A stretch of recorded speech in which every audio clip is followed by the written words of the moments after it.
Ray's personal and business connections span the globe, and they include both world leaders and titans of industry. I've known Ray for a long time, and he's a terrific guy. Everybody knows about his great business achievements all over St. Louis. He started really with nothing. He started with very little money, if any. In fact, I always tell him, Ray, did you have any or did you have very little? And I think he had nothing. And he's built great companies and done an amazing job. He's a member of one of my clubs in Palm Beach, Florida called the Mar-a-Lago Club. And all I can say is everybody at the club loves him, and maybe more importantly, they all respect him. Donald and I get along great because I've never asked to borrow any money from him. I've never tried to sell him anything, and I always pay my dues on time. We get along great. But Ray's connections in the community aren't limited to the boardroom. It's great to know a guy like Bernie Federko. Bernie's the kind of guy that is a national great in hockey. He's a Hall of Famer. Everyone knows him, not only locally, but nationally. So for a guy like Bernie to bring all that back to St. Louis and to give back to the community and for everyone to love him for what he does and the way he does it, that's really, truly a great American and a great St. Louisan. I could see Ray being very much an agitator. He'd be the guy that would get under your skin, and then he would have success because he would make you start thinking about other things, doing other things, and he would be the guy that would beat you by thinking about something else, and he would be able to, put the puck between your legs, go around you and score a goal, because he would be thinking the entire time how he's going to get you off your game so that he can get his game into place and then he can score the goal or win the game by his way. And I think that he would giggle and laugh the whole way doing it. But he would be an agitator. There's no question that he would get under guys' skins sometimes. He would know how to do it and when to do it, and he would score goals because of it. Oh, he would be a very, very, very, very, very big piece of the team, because you know what, I think that when you watch the game of hockey, it's very important that you have energy guys, and he would be the guy that would throw that, even though not he's a big guy, he would be the first guy to throw the big check, or he would run one of the guys that you're not supposed to run, or he would run into the goaltender. He would do something to change the flow of the game to get it on our side, and he would be a very valuable guy to have all the time. I met Ray Vinson after hearing a whole bunch of stories about Ray Vinson and not really knowing what to expect. Had the energy of like 7 guys. I was instantly drawn to his personality because it's rare that you find a person that electric. I think the thing I respect most about Ray is his passion for what he does. And that was something that really, it made me respect him a whole lot more, because he wasn't just a guy out there doing something. You can tell he lived it and he loved it. And then, of course, there's Ray's voice. Well, I can't believe we haven't talked about Ray's voice. Some say it defies description. Or does it? I think a common misconception about my father would be, does he really talk like that? Like you hear his voice on the radio ads or the television ads? And yeah, he kind of does, actually. 839-99-99. 314-839-9999. I remember when I first did the radio advertising, one of the radio reps came into the office, and I wasn't very happy with the results that the radio station was getting. They had their own announcer. So when she came in, I wasn't happy with what they were achieving, the numbers they were achieving. So she said, why don't you do it yourself? And I said, well, just maybe I will. So we put together a 60-second commercial, and she had one of those little cassette player tapes, and we recorded it with the little microphone in hand. And when we played it back, I remember saying, we must never, ever, ever put that on the air, because I'll run off all my customers. It sounded so bad to me. It sounded like the most awful voice you'd ever want to hear, the most awful twang, drawl, whatever it may be. And I remember her saying, no, that's it. That's the winner. That's what every DJ wishes they had. Distinctiveness. That's a distinct voice. That's something that everyone will remember.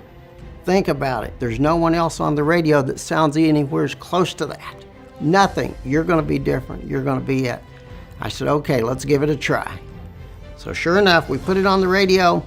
People did listen. I think they and my voice heard the conviction. And when I started ringing out the 9999 phone number, that number somehow I got, it was no reason then, not realizing that I'd be ringing out and saying 9999.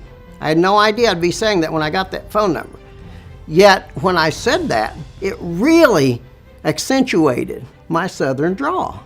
Because when you say 9, you don't say 9, you say 99, 99. There's still a big southern slowness drawl in there. And that alone gets the public's attention.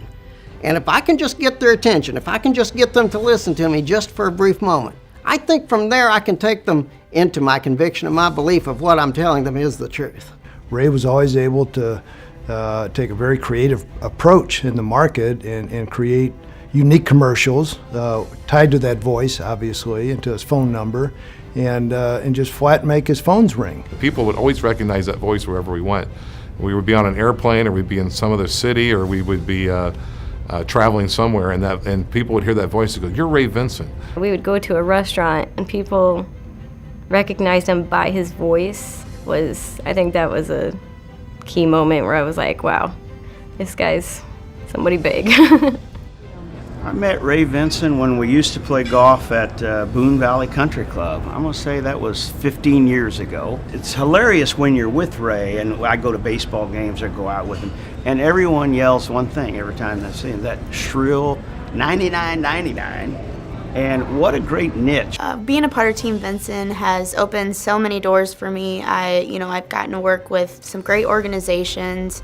All the charity work that we do. It's a really eye-opening experience for me. Every day there's something new, there's something exciting, and I'm excited to come to work. Ray's grandmother would be proud.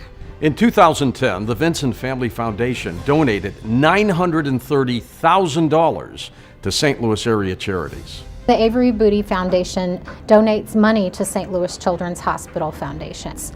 They also ask us to give money to families here in the CICU who are struggling financially. Ray and his family would bend over backwards to make sure that somebody was taken care of. We're proof. I can't thank him enough. From the bottom of our hearts, we have to thank him for his personal commitment.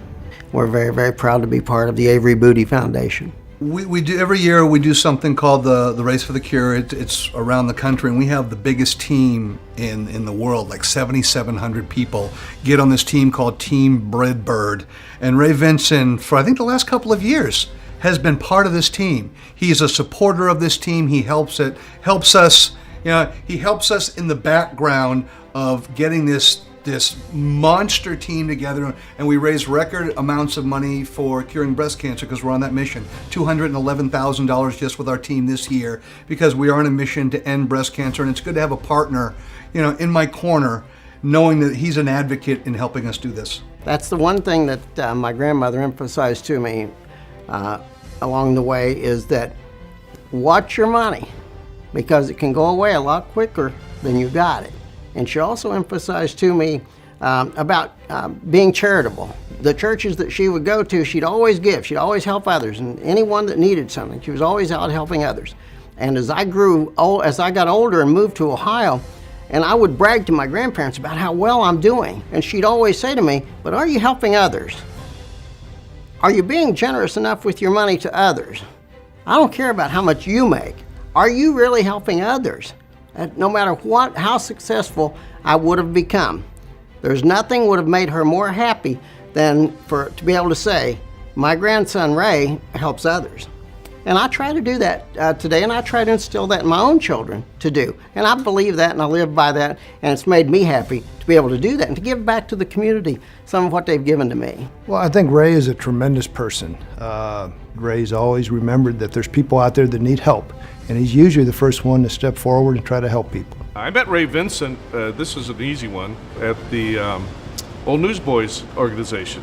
So it was actually the great Ted Wetterow that introduced us and brought me on board, and we were in the same years, although Ray was there much longer, and really was a catalyst for building that organization up. But at that time, Old Newsboys needed a kick in the pants, and Ray Vinson was very much a part of that.